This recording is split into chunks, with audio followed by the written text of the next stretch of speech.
पंजाब और हरियाणा के किसान, वेस्टर्न यूपी के किसान एक बार फिर से पराली जलाने लगे हैं और इससे नॉर्थ इंडिया में एयर पोल्यूशन बहुत ज़्यादा बढ़ गया है। ये इस साल नहीं हुआ, ये पिछले कई सालों से हो रहा है। सुप्रीम कोर्ट लगातार स्टेट सरकारों को डांट रही है कि वो कुछ स्टेप्स क्यों नहीं लेते। स्टेट सरकारें किसानों को फाइन लगाना शुरू कर देते हैं, but that is very clearly not the solution. अगर ये सोल्यूशन होता तो अब तक पराली जलना बंद हो जाती और लाखों लोग एयर पोल्यूशन की वजह से प्रॉब्लम्स फेस नहीं करते।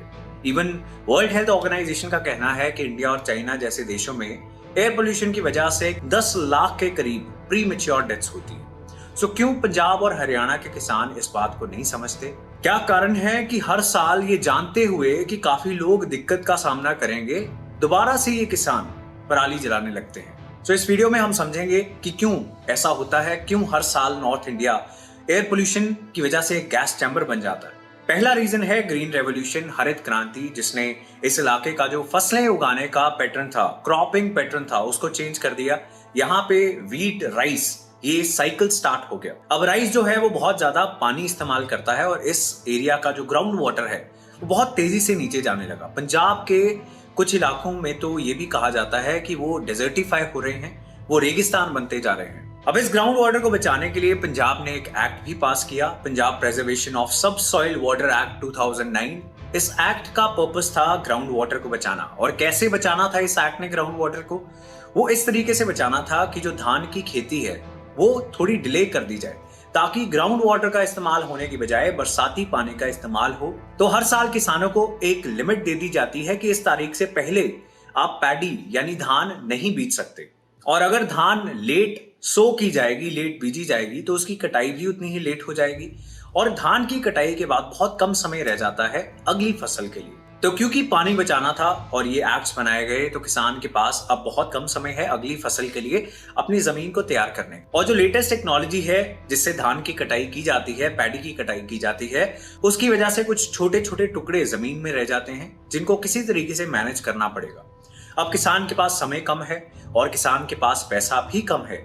यहाँ पे एग्रीरियन डिस्ट्रेस है और बहुत सारे किसान सुसाइड्स करते हैं। ऐसे में किसानों से एक्सपेक्ट करना कि वो और कुछ खर्चा करके अपनी जेब से जो ये पैडी स्टबल है, जो ये धान के टुकड़े हैं, उसको इसलिए मैनेज करेंगे ताकि कहीं और एयर पोल्यूशन ना हो। So basically we are expecting कि किसान अपने परिवार का भविष्य, अपने परिवार के लिए जो एजुकेशन, हेल्थ का थोड़ा बहुत अगर प्रॉफिट होगा, उसे खर्च कर एयर पोल्यूशन मैनेज करे, which is a very impractical thing to imagine. अब क्योंकि किसान के पास समय कम था और किसान के पास पैसा भी कम था, तो उसने जो इजीएस्ट और चीपेस्ट सोल्यूशन था यानी माचिस, उसका इस्तेमाल करते हुए पराली को जला दिया ताकि अगली फसल के लिए उसकी जमीन तैयार हो सके। सो टू सम अप हम कह सकते हैं कि ग्रीन रेवोल्यूशन की वजह से एक क्रॉपिंग पैटर्न आया, जिसकी वजह से ग्राउंड वाटर खत्म होता रहा।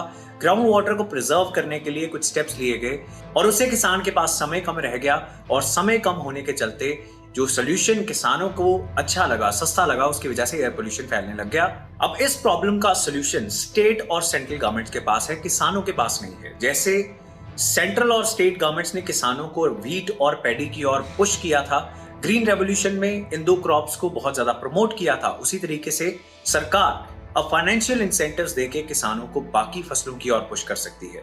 उन फसलों की ओर जहां पे आपको पानी प्रिजर्व करने की ये प्रॉब्लम नहीं आएगी, जहां पर बहुत ज्यादा पानी नहीं लगेगा। और ये वो क्रॉप्स हैं जो इस इलाके की ट्रेडिशनल क्रॉप्स हुआ करती थी।